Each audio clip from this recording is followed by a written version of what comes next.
ရှောင်းမိန်ပါဒီနေ့တင်ဆက်ပေးသွားမယ့်ပရလောကဇာတ်လမ်းလေးကတော့စာရေးသူမိုင်းရာရေးသားထားတဲ့အနားမှာရှိနေတဲ့ဆိုတဲ့ပရလောကဇာတ်လမ်းလေးကိုတင်ဆက်ပေးသွားမှာပဲဖြစ်ပါတယ်ရှောင်းမိန်တို့ရဲ့ YouTube Channel လေးကနေ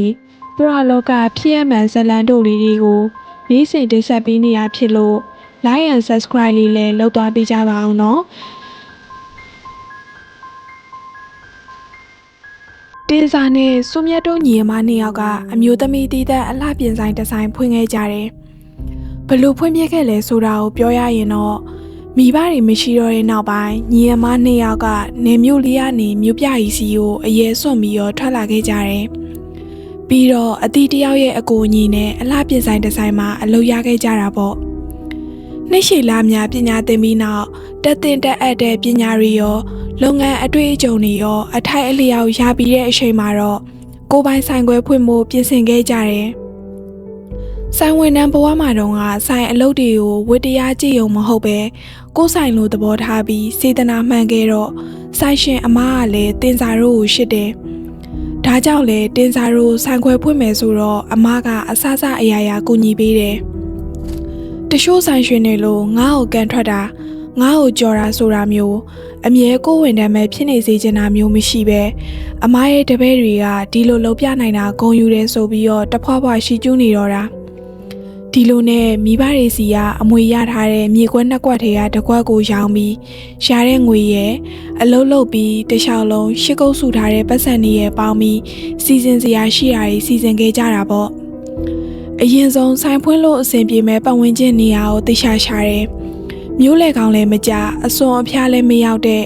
ရက်ွက်တစ်ခုမှာနှစ်ထပ်အိမ်တစ်လုံးငှားလိုက်တယ်။အိမ်ကရက်ွက်ရဲ့အချက်အချာကျတဲ့နေရာမှာရှိပြီးအကျယ်အဝန်းလည်းအဆင်ပြေတယ်။30-60မြေကွက်ပေါ်မှာအိမ်ကမျက်နှာစာက25ပေအရှိ55ပေလောက်ရှိတယ်။နှစ်ထပ်အိမ်ကိုမှအောက်ထပ်ကအုတ်ခံအပေါ်ကပြင်တောင်ကိုမှတသက်ရက်ရက်လေးပဲဒီတော့အောက်ထပ်ကိုဆိုင်ကန်ဖွင့်ပြီးအပေါ်ထပ်မှာတော့တင်စာတို့ညီအမရောဝန်ထမ်းတွေရောနေကြဖို့ဖြစ်သွားကြတာပေါ့ဝန်ထမ်းကောင်မလေးတွေအများစုကနေကနေအလုပ်လာလုပ်ကြတဲ့သူတွေမလို့နေစရာပါစီစဉ်ပေးရတာဆိုတော့အခုအိမ်ကအတော်လေးအဆင်ပြေတာပေါ့ရက်ကွက်အနေထားကြောင့်ရောဆိုင်ရဲ့ဝန်ဆောင်မှုအဆင်ပြေဈေးတင်တာရောကြောင့်သူ့အထွာနဲ့သူတော့ဆိုင်ကအလုပ်ဖြစ်တယ်ဒီလိုနဲ့ဖွင့်ပြီး9လလောက်ကြာမှာတော့ငကိုခေါ်ထားတဲ့ဝန်ထမ်း2ယောက်နဲ့တည်းမရတော့တာမလို့နောက်ထပ်ဝန်ထမ်း2ယောက်ထပ်ခေါ်ရတယ်။စချင်းမှာရောက်လာတာက2ယောက်ပဲမဲ့တယောက်ကရောက်ပြီးတပတ်မပြည့်ခင်မှာပဲပြန်ထွက်သွားတယ်။ကြံနေခဲ့တဲ့ကောင်မလေးနာမည်ကစင်စင်အသက်က20ဝန်းကျင်လောက်ရှိပြီးရုပ်ကလေးကလည်းတန်တယ်။စပင်ကြောလေလောက်ရှိပြီးအရက်မြင့်မြင့်အသားလက်လက်နဲ့ကိုဟန်သွဲတော့ထင်းထင်းပေါ်ပေါ်ရှိတယ်။တိတ်မလုတ်တတ်မကင်တတ်သေးလို့ပညာသင်ဝန်ထမ်းလိုဖြစ်နေပေမဲ့တွတ်လက်လက်ရှိပြီးတင်လေတွက်လေမလို့တင်စာကတော့စင်စင်ကိုသဘောကျတယ်ဇလန်ကစင်စင်ရောက်လာပြီးနောက်ပိုင်းကနေစခဲ့တော့တာပဲအရင်ကဘာဆိုဘာမှထူးထူးဆန်းဆန်းနေဖြစ်ခဲ့တာမျိုးမရှိခဲ့တဲ့အိမ်မှာထူးဆန်းတာတွေစဖြစ်လာခဲ့တယ်နေခင်ဘက်ဆိုင်ရှိလူကုန်အောက်ထပ်မှာရှိနေတဲ့အခါမျိုးမှာအပေါ်ဓာတ်ကနေရှည်တန်ကြားရတာတွေရှိလာခဲ့တယ်အစပိုင်းတော့တေချာတတိမထားခဲ့ကြပေမဲ့အဲ့ဒီနောက်ပိုင်းနေ့လည်ခင်းဧည့်သည်မရှိတဲ့အချိန်တင်စာတို့တွေအားလုံးအရှင်သုံးစားရင် TV ကြည့်နေခဲ့ကြတာအဲ့ဒီအချိန်မှာအပေါ်ထက်ကခောက်တော့ခောက်ပြန်လမ်းလျှောက်နေတဲ့ရှေ့တန်းတွေထွက်လာတယ်အကုန်လုံးက TV အာရုံရောက်နေတာဆိုတော့တတိမထားမိကြဘူးပထမဆုံးတတိထားမိသွားတာကစုမြတ်ရှေ့တန်းကြားချင်းဘသူအပေါ်တက်သွားပါလေဆိုတဲ့အတွေ့နဲ့ဘေးမှာရှိနေတဲ့သူတွေကိုကြည့်လိုက်တယ်။တင်စာအင်းနုရွှေရီစင်စင်အကုန်ရှိတယ်။ဘေးမှာလူကုန်ရှိတယ်။ဒါနဲ့စုမြတ်တင်စာကိုအตาလေးလက်လေးကုပ်ပြီးတော့ကြားလားအဲ့ဒါရှေ့တန်းမလားတကြွကြွအတန်ကြားရပေမဲ့လူအကုန်အောက်မှာရှိနေတော့ရှေ့တန်းမဖြစ်နိုင်တာမလို့တင်စာကကျန်းနေကြွလို့အတန်မြည်ရနေမှာပါအကုန်ဒီမှာရှိနေရပဲဟာတင်စာပြောတာလဲဟုတ်တာမလို့စုမြတ်ဘာမှဆက်မပြောတော့ပဲငြိမ်နေလိုက်တယ်ခဏနေတော့တင်စာသေးကြအောင်အပေါ်တက်ကြည့်ရယ်အဓိကကတော့လူကတ်တာဖြစ်နေမှာဆိုတာဘယ်သူမှမရှိဘူးပ ရင်ပေါက်တွေကလည်းငကိုပိတ်ထားတဲ့အတိုင်းရှေ့ရလက်ရမပြတ်ပဲဒီတော့တင်းစားလဲစိတ်ချလက်ချနဲ့အောက်ထပ်ပြန်ဆင်းလာခဲ့လိုက်တယ်ဒါပေမဲ့လှေကားဆင်းနေတဲ့အချိန်မှာတော့တင်းစားတုတ်ခနဲ့ရက်သွားတယ်ဘာလို့လဲဆိုတော့နောက်ကနေတယောက်ယောက်ကတင်းစားကိုဘေးကနေကြော်ပြီးဆင်းသွားသလိုမျိုးခံစားလိုက်ရတာအတန်ကြားတာမျိုးမြင်လိုက်ရတာမျိုးမဟုတ်ဘူးရုတ်တရက်ကြီးအဲ့ဒီလိုအငွေအသက်ကိုခံစားလိုက်ရပြီးတစ်ချိန်တည်းမှာပဲကြက်သီးရလဲဖြန့်ကနေပဲဒါနဲ့တင်းစားလဲစိတ်ထဲကနေဖျားစာကြိတ်ရွတ်နေရင်ရပဲနေရာမှာဟန်မပြတ်ဝင်ထိုင်ပြီး TV ဆက်ကြည့်နေလိုက်တယ်တခါကြုံရတာကတော့ရွှေရီကြုံရတာအဲ့ဒီနေ့ကတင်းစားကမြို့ထဲသွားပြီးဆိုင်မှာလိုအပ်တာတွေသွားဝယ်နေရမလို့ဆိုင်မှာမရှိလိုက်ဘူးစုမြက်ကလည်းအဲစင်းရင်တိုင်ဖို့ရက်ွက်ယုံဘက်ခဏထွက်သွားတဲ့အချိန်မှာဖြစ်တဲ့ပြဿနာဖြစ်ပုံကဒီလိုရွှေရီကရေရှိုးပြီးရဲ့အချိန်သူ့လိုရှင်းကုန်နေလို့ဆိုပြီးစင်စင်လိုရှင်းဘူးကိုခွင့်မတောင်းမဲယူလိမ့်လိုက်တယ်စင်စင်ကသူ့ပစ္စည်းတွေကိုခွင့်မတောင်းမဲယူသုံးရင်မကြိုက်တာသိပေမဲ့စင်စင်ကွက်ရဖြစ်နေတော့မသိတော့ပါဘူးအထင်နဲ့ရွှေရီလည်းယူသုံးလိုက်မိရယူလုံနေတဲ့အချိန်မှာအခန်းထဲမှာရွှေရီကလွဲပြီးဘယ်သူမှမရှိဘူးဖီးလိမ့်ပြင်ဆင်ပြီးအောက်ထပ်ဆင်းလာတာပေါ့အောက်ရောက်တော့ဧည့်သည်ကိုခေါင်းလျှော့ပေးနေတဲ့စင်စင်ကရွှေရီကိုခတ်ဆူးဆူးတစ်ချက်ဆိုက်ကြည့်လိုက်တယ်စကားတစ်ခွန်းမှမပြောပေမဲ့မကျေနပ်တဲ့အကြည့်ဆိုတာရွှေရီသိတယ်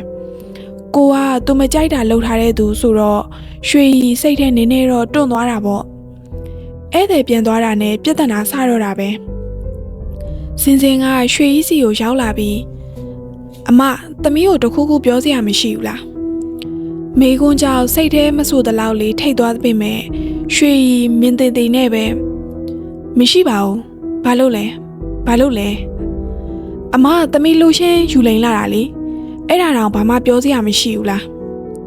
စင်စင်ကအတက်သိနေတယ်လို့အပိုင်ပြောလိုက်တာမလို့ရွှေရီအံ့အားသင့်သွားတာတော့အမှန်ငါယူလိန်တာသူမြင်သွားတာလားသူကဧည့်သည်ရှိနေရပဲအပေါ်တက်လာလို့မှမင်းရတာအင်းတို့မြင်သွားပြီးပြန်ပြောလိုက်ပြတာများလားစိတ်ထဲတွင်မေကွန်းနေထုံနေမိပေမဲ့ဘာပဲနေဆက်ပြီးပြောင်းရင်းနေလို့မရတော့တာမလို့အယူကွက်နေပြီးစူးစမ်းတော့တာပေါ့ငါလိုရှင်းကုန်သွားလို့နည်းနည်းယူလိုက်မိရပါဟဲ့နေရလဲဘာမှမဟုတ်တာလေးနဲ့ငါ့ကိုစားမတက်ဝါမတက်နေတာများတာလားမပြောနဲ့တမီပစ္စည်းယူမသုံးနဲ့လို့ပြောထားတယ်လေသုံးချင်းရင်တောင်ခွင့်တောင်းပြီးမှသုံးမော့အခုကသေချာမသိအောင်ယူသုံးပြီးဘာမှမဖြစ်တယ်လို့လုပ်နေရပိုင်ရှင်မသိအောင်ယူရင်အဲ့ဒါတခိုးပဲဟဲ့နင်းစကားပြောတာလွန်မလာနဲ့နော်ဟုတ်တယ်လေခိုးသုံးလို့ခိုးသုံးနဲ့ပြောတာပဲမဟုတ်ဘူးလားနင်းဟာငါအစ်စ်ပြန်ဝယ်ပေးမယ်အဲ့ဒါဆိုရပြီမလားတောက်ရေးမပါတာနဲ့လူပါလာမဝါနဲ့ဝါတော့ဘာဖြစ်လဲအမ तू ကလည်းမာသည် तू ကပဲတပြက်ကြီးမာကြီးကြောကြီးနဲ့ကြောတော့ဘာဖြစ်ရှင်လဲကောင်းမရဲ့ကိုလောက်တာလူမိတာရောအငယ်တယောက်စီကနေဒီလိုအပြောခံရတာရောကြောင့်ရှက်ရမ်းရမ်းမိသွားတဲ့ရွှေကြီးကပါဇက်ကပြောလဲပြောလက်ကလည်းစင်စင်ကိုနေရင်အုံမိသွားလျက်ဖြစ်သွားတယ်ရုတ်တရက်ဖြစ်သွားတာမလို့အင်းနိုကရွှေကြီးကိုတော့မတားလိုက်နိုင်ပေမဲ့ပြန်လို့ဖို့ပြင်နေတဲ့စင်စင်ကိုတော့အမီးအရဆွဲပြီးတားလိုက်နိုင်တယ်အဲ့ဒီအချိန်မှာပဲစုမြက်လည်းပြန်ရောက်လာတော့ရံပွဲကတိတ်မကြည့်တော့ပဲမြင်မြန်ပြီးသွားတယ်ရွှေကြီးကလိုရှင်းအစ်စ်တပူပြန်ဝယ်ပေးပါမယ်ပြောပေမဲ့နေရင်အောက်အောက်ခံလိုက်ရတဲ့စင်စင်ကတော့အဲ့ဒီနေ့ကတနေ့လုံးရွှေကြီးကိုစိမ့်နေအောင်ကြည့်ပြီးအန်ကိုတင်းနေအောင်စေထားတော့တာ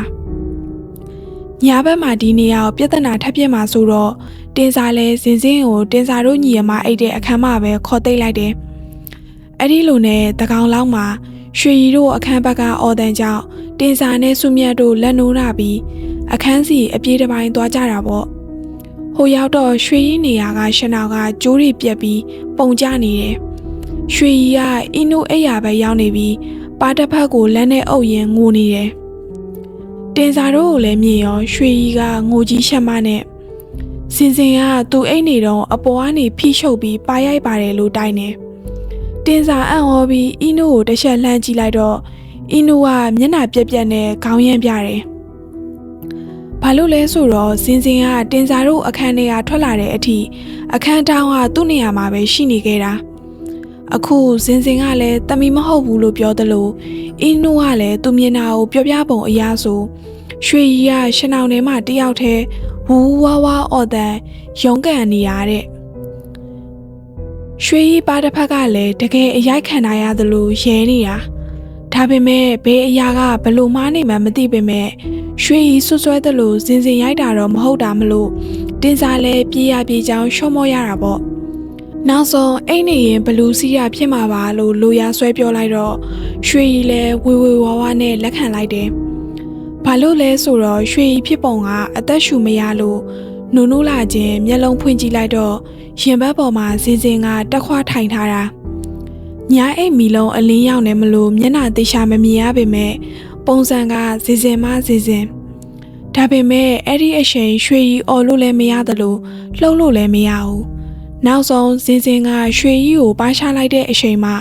လူကလှုပ်လို့ရလာတာမလို့စိတ်တူတူနဲ့ငဲတန်းပအောင်အော်ရင်အားကုန်ကျုံထားလိုက်တာရှရောက်ကထုံတယ်လို့ဖြစ်ပြီးပြန်လဲကြတဲ့အချိန်ဆွဲမိဆွဲရဆွဲတာရှနောင်ကြိုးတွေပါပြတ်တယ်ဒီတော့ရွှေကြီးကိုယ်တိုင်လဲကိုယ့်အဖြစ်ကိုဘာလို့မှမသိရမလို့တင်စာပြောတဲ့အတိုင်းလက်ခံလိုက်တယ်ဒါပေမဲ့အခန်းပြန်ရောက်တော့တင်စာတစ်ခုသတိထားမိလိုက်တာကစင်စင်တယောက်စိတ်ကျဉ်နှံ့စရာလူရသွားခဲ့တယ်လို့တယောက်လိုတရှင်းကိုတိုးတိုးလေးညီရင်ပြုံးတုတ်တုတ်ဖြစ်နေခဲ့တာပဲအဲ့ဒီအဖြစ်ပြီးနှစ်ပတ်လောက်အကြာမှာတော့စင်စင်နဲ့ပြည့်သွားတယ်အကြောင်းရင်းကစင်စင်အမေဦးအတက်ပေါက်လို့ဆေးရုံတင်ထားရတာမလို့ဆွေမျိုးတွေကစင်စင်ကိုဖုံးဆက်လမ်းခေါ်ကြတာစင်စင်တယောက်ဖုံးဆိုင်ရာပြန်လာတာနဲ့ရှက်ရှင်အထုပ်ပြင်ပြီးကားကိတ်ဆင်းရတော့တာပေါ့ရုတ်တရက်ကြီးထွက်သွားလိုက်ရတာမလို့သူ့ပစ္စည်းတွေသူသိချတောင်ထည့်မသွားလိုက်ရဘူးမှတ်ပုံတင်ပတ်စံနဲ့အင်ကြီး2စုံ3စုံလောက်ပဲကြောပိုးအိတ်ထဲကိုဖြစ်တယ်လို့ထည့်ယူသွားတာ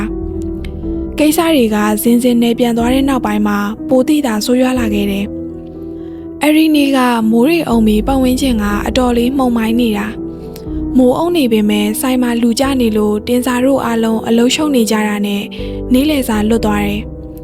ညနေ3နာရီလောက်နေလေစာစားကြတာပေါ့3နာရီဆိုပေမဲ့မိုးရိပ်တွေကြောင့်အလင်းရောင်အားအတော်လေးနေနေတာမိုးအေးမှဘိုက်စာနဲ့စားကြရင်အီနူကအရင်ဆုံးစားပြီးလို့ပကံယူပြီးနောက်ထဲကိုဝင်သွားတယ်တအားလောက်နေတော့ဒုံတင်စာတို့စားနေတဲ့နေရာရဲ့တဲ့အပေါ်ဓာတ်ကနေကစုံပေါက်ခုန်လိုက်တဲ့လူမျိုးအတန်ကြီးအားတော်ပြင်းတော့ကြမ်းကြားကအမှုန်တွေပါကျလာကြတာမလို့တင်စာကအတော်တော်ကန်သွားတယ်စားနေတဲ့နေရာမှာရှိမနေရအီနူတယောက်တည်းမလို့တေချာပေါက်အီနူလောက်တာပဲလို့ထင်လိုက်တာပေါ့ဟဲ့အောက်မှာစားတောက်နေရလေအီနူရေဘလို့ဖြစ်နေရလဲဆိုပြီးတော့လှမ်းអော်လိုက်တယ်အဲ့ဒီအချိန်ရှေးအင်းရင်ဘက်ကနေပရင်ပေါက်မှာအီနူကပေါ်လာပါလေရောအမသမီးရဒီမှာအဝတ်တွေရုံနေတာလက်ထဲမှာလည်းတပတ်တွေကင်ထားပြီးမျက်နှာကလည်းဇီးရွက်လောက်ပဲရှိတော့တယ်ဒါဆိုအပေါ်ကဘသူတုံးစုမြတ်အမေကိုအီနူကခေါင်းတက်တွင်ရန်ရင်မတိကြောင်ပြောပြတယ်အဲ့ဒီအချိန်မှာပဲဒုံ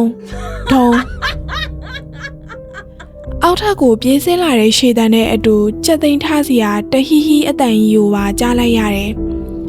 အကုန်လုံးစားလက်စားတွေရက်ပြီးအတန်လာရာလှေကားဘက်ကိုလှမ်းကြည့်လိုက်တော့မဲမဲအရေးကြီးတစ်ခုကိုမြင်လိုက်ရတယ်ကျန်တာအကုန်အရေးမဲမဲကြီးပင်မဲ့ဝီကနေဖြတ်သွားတဲ့သပင်ပုံစံကိုတော့တင်းစာသိချမြင်လိုက်ရတယ်ရွှေရီကကြောက်ပြီးအမဘာကြီးလဲတမီရောက်တယ်ဆိုပြီးတော့အပြင်မှာရှိနေတဲ့အီနူကပါဘာမှန်းညာမှန်းမသိကြောက်ပြီးပရင်ပေါက်ကနေဦးရဖားရကြော်ခွဝင်လာတယ်မထင်မှတ်ထားတာမလို့အကုန်လုံးအတော်လေးလန့်သွားတာပေါ့ဒါနဲ့ဖျားစာတွေရိုးကြတရားခွေတွေဖွင့်ကြနဲ့၄ယောက်သားအနာကမခွာရဲပဲအပူးလိုက်အတွဲလိုက်ကြီးဖြစ်နေတော့တာပဲနောက်တစ်ခါကကြနေခင်ဘက်တင်းစာနေတိတ်မကောင်းလို့ဆေးတောက်ပြီးအပေါ်တက်အိတ်နေလိုက်တာ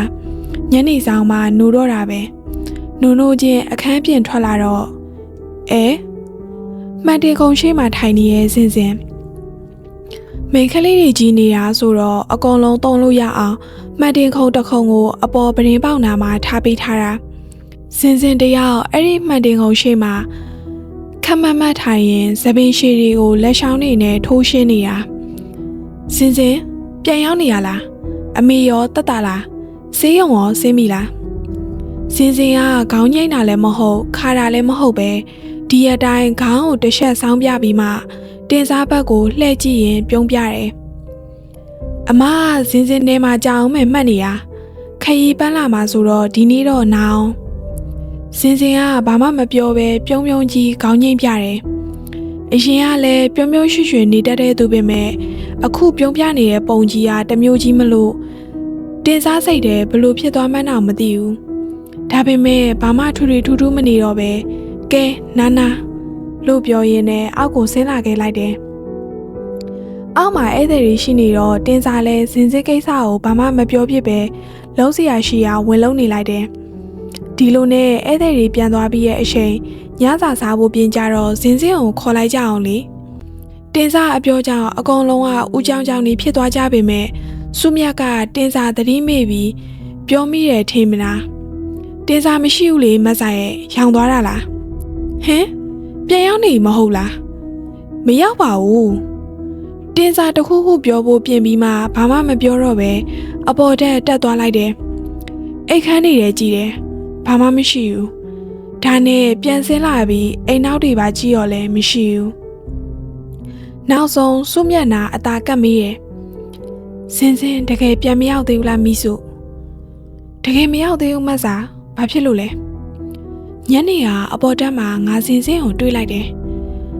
မဆာအိရှင်မူတူနဲ့အမြင်မှားတာဖြစ်ပါအောင်မယ်အာမမားပါဘူးဟာငါသူ့ကိုစကားတောင်လှမ်းပြောလိုက်သေးတာတင်းစားတကယ်ပြောနေမှန်းသိတော့စုမြက်လည်းမျက်နှာပြတ်သွားတယ်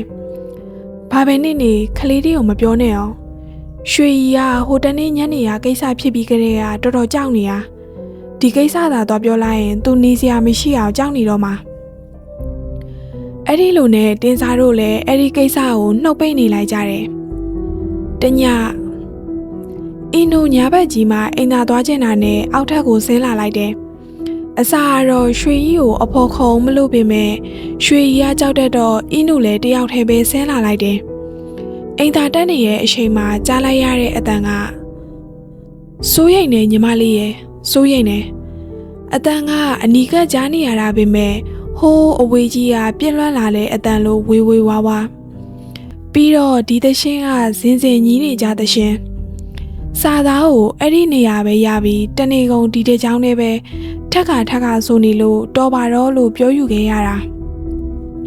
ပြီးတော့အတန်ကလည်းတက်ကွဲမကြားရပေမဲ့ဇင်အတန်လို့အတော်လေးထင်ရတဲ့အတန်ဇင်ဒီမှာရှိမနေရကိုသိနေတော့အခုလိုညာအရှိန်မတော်ကြီးဇင်အတန်ကြားနေရတာကိုအင်းတို့စိတ်ထဲတစ်မျိုးကြီးဖြစ်လာတယ်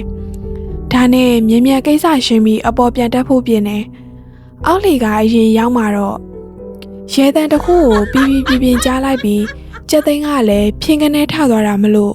အင်းတို့ရှေလန်းတက်ဆာကနေအပေါ်မတက်သေးပဲဟိုတီရှောက်ကြည့်ရဲ့ဆိုင်ကန်ဘက်မီးဖို့ဘက်ဘယ်သူမှမရှိဘူးကြက်လေဆက်တယ်လို့အင်းတို့ဟိုတီကြည့်နေတော့မှပဲရဲတန်လုံးဝအနီကဘေးနားကနေအကျယ်ကြီးကြားလိုက်ရတာမလို့အင်းတို့လန့်ပြီးတုံကနေဖြစ်သွားတယ်အတန်ကြားရဘေးဘက်လှည့်ကြည့်ရောလည်းမရှိပြန်အောင်အဲ့ဒီအချိန်မှာအမသမီးရဒီမှာ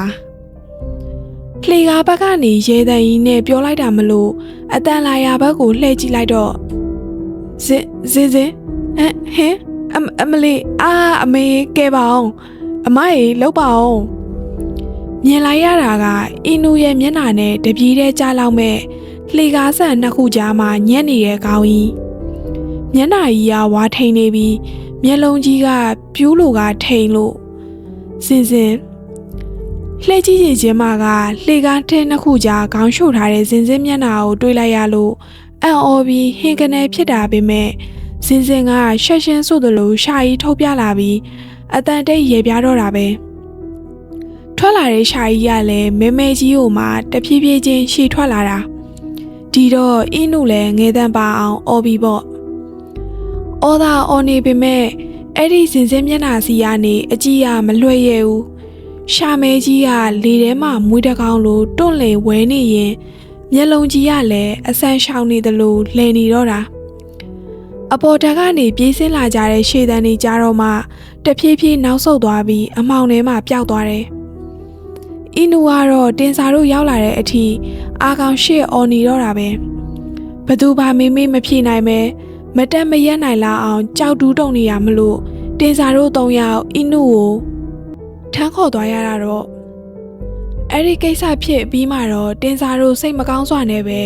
စင်စင်တယောက်ဆုံးရှပြီးထင်တယ်လို့တထိရှယူဆလိုက်ရတော့တာပေါ့အကျိုးအကြောင်းသိရအောင်လို့စင်စင်ပေးထားတဲ့ PCO ဖုန်းနံပါတ်ခေါ်တော့လဲဖုန်းကခေါ်မရလိုက်စက်ပိတ်ထားလိုက်ဒီတော့တင်စာတို့လည်းဆက်သွယ်ဖို့လက်လျှော့လိုက်ရပြီးစင်စင်အတွက်ရည်စူးပြီးတက်နိုင်သလောက်အလှူအတန်းလုပ်ပေးတယ်ပြီးတော့အင်းတို့တရေအလျှောက်ခံရပြီးနောက်ပိုင်းတင်စာတို့ညီအမလည်းရွှေရီတို့နေတဲ့အခန်းထဲပြောင်းပြီး၄ယောက်သားတစ်ခန်းနဲ့အတူအိတ်ကြတယ်။ညဆိုရှေ့တန်းလိုလိုရဲတန်းလိုလိုတွေကြားရပေမဲ့ထားမကြည့်ရဲလို့မကြည့်ကြပဲကြိတ်မဲ့အိပ်ပြေးလိုက်ကြတာပဲ။ဘာပဲနေနေတယောက်တည်းမဟုတ်ပဲ၄ယောက်တစုတစည်းရဲ့ရှိနေတာဆိုတော့အားရှိရပြောရမှာပေါ့။အဖြစ်မှန်ကတော့စင်စင်းမှာဇူးဇူးဆိုတဲ့အမွှာညီမတယောက်ရှိခဲ့ဘူးတယ်။စိတ်တူကိုယ်တူသွားအတူလာအတူအတော်လေးရှိခဲ့ကြတာပေါ့ဒါပေမဲ့ဇင်းဇင်းတို့16နှစ်ပြည့်တဲ့နှစ်မှာပဲဇူးဇူးကဆုံးသွားတယ်ဆုံးတာမှရိုးရိုးမဟုတ်ဘူးအဖေဖြစ်သူစီစက်ပိန်းနဲ့ထမင်းကြိုက်ပို့ပြီးအပြန်မှာကားကြိတ်ခံရပြီးဆုံးတာခန္ဓာကိုယ်ကရစရာမရှိအောင်ကြေသွားပြီးခေါင်းကလုံးဝပြတ်ထွက်သွားခဲ့တယ်မိဘတွေခမရယူကျုံမရဖြစ်ရတာပေါ့ပြီးတော့တမီဖြစ်သူကိုလက်မလွတ်နိုင်သေးတဲ့စိတ်ကြောင့်အလောင်းကသပင်ကိုဖျက်ယူပြီးသူတို့နယ်မှာလှုပ်လေးလှုပ်ထားရှိတဲ့အစီအရင်နဲ့ဝိညာဉ်ခေါ်ထားခဲ့ကြတယ်။ပြောရရင်တရေမွေးထားကြတာပေါ့လေ။အဲ့ဒီနောက်ပိုင်းဇူဇူရဲ့သပင်ထဲထားတဲ့ဂရီပါအိတ်ကိုစင်စင်ကသွားလီယာတဲသွားတတ်တာ။အခုတင်စာတို့ဆိုင်မှာအလုတ်လာလုံးမယ်ဆိုတော့လေတနေ့တကြီးမှတယောက်တည်းဖြစ်နေမှာဆိုလို့ဆိုပြီးအဲ့ဒီအစီရင်အိတ်ကိုတစ်တာထဲထည့်ယူလာခဲ့တယ်။တကယ်လဲဇူဇူကဇင်းစင်းကိုစောင့်ရှောက်ခဲ့တယ်ဆိုတာရွှေရီပါရိုက်ခံရတဲ့အဖြစ်ကတက်သေးပေါ့ဒါပေမဲ့ဒီတစ်ခါဇင်းစင်းကနေကိုပြန်သွားတာကရုတ်တရက်ကမြန်ကရန်ဖြစ်သွားတော့အစီအရင်အိတ်ကိုယူမသွားလိုက်ရပဲတစ်တာရဲမေးချက်နေခဲ့ရကနေဒီကိစ္စတွေဖြစ်လာခဲ့ရတာပဲ